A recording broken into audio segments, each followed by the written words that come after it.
1,000 fentanyl pills have been found in Utah, this time inside a home. One of the suspects told police he got the drugs from a supplier in Mexico and was told to distribute them in Salt Lake County. This bust highlights what the Drug Enforcement Agency says is the most serious drug threat in our country's history. Mike? Yeah, Deanie, Utah set a record for fentanyl pills seized last year. And according to the DEA, that record has already been surpassed this year. Tonight, KSL investigator Daniela Rivera has an exclusive look inside the trafficking of deadly drugs along I-15, Utah's Fentanyl Freeway.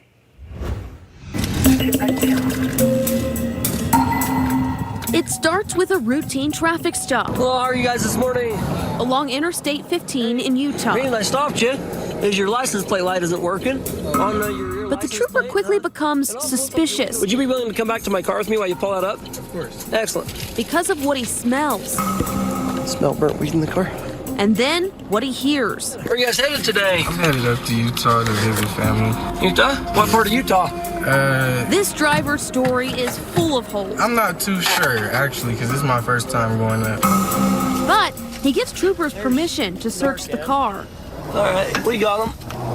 Turn around, put your hands behind your back, you're under arrest. Hidden in what's known as a deep trap, a pocket of empty space inside the car, troopers find thousands of round blue pills, fentanyl. It is our greatest threat here in Utah. Dustin Gillespie is the Drug Enforcement Administration's assistant special agent in charge in Utah. He says loads of mostly fentanyl and meth are traveling I-15 through Utah every day. It's the easiest and quickest way to move those drugs north and then eventually east. Easiest and quickest, he says, for the Sinaloa and Jalisco cartels based in Mexico. Shipments can come through a port of entry at the southwest border and travel I-15 all the way up to Montana, even Canada, or they can hop on I-70 or I-80 and head east. We know where the drugs come from. We know what roadway they're coming up. We know they're in our community. Major Jeff Nyber with the Utah Highway Patrol says they're working hard to find and stop those shipments once they're en route. He says 42% of the agency's drug seizures happen on I-15, far more than any other Utah roadway.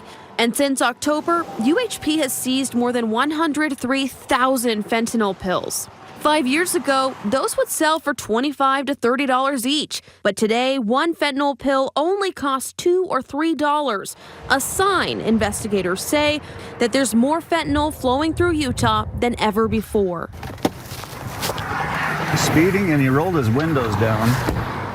All right, sir, will you just roll this window up about... Sergeant Jeff Blankenagel is part of UHP's drug interdiction team, which now has 10 full-time members. Okay, this will be through the Juab County Justice Court. It used to only be a part-time effort until a budget increase from Utah's legislature last year. Still, I-15 runs through Utah for hundreds of miles, and they're working Interstates 70 and 80 too. You just never know what you're going to find. Through years of traffic stops and watching millions of cars go by, Blankenagel says he's learned subtle driver behaviors that give drug couriers away. It's that desire to not be seen.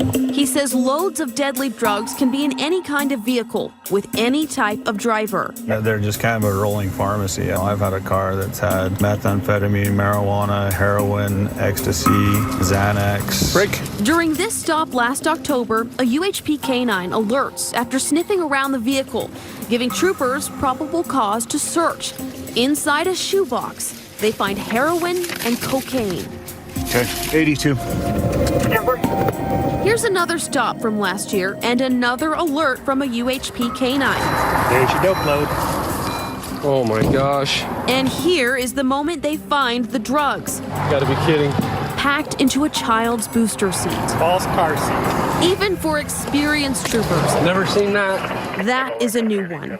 I just got a whiff of it. It smells like heroin.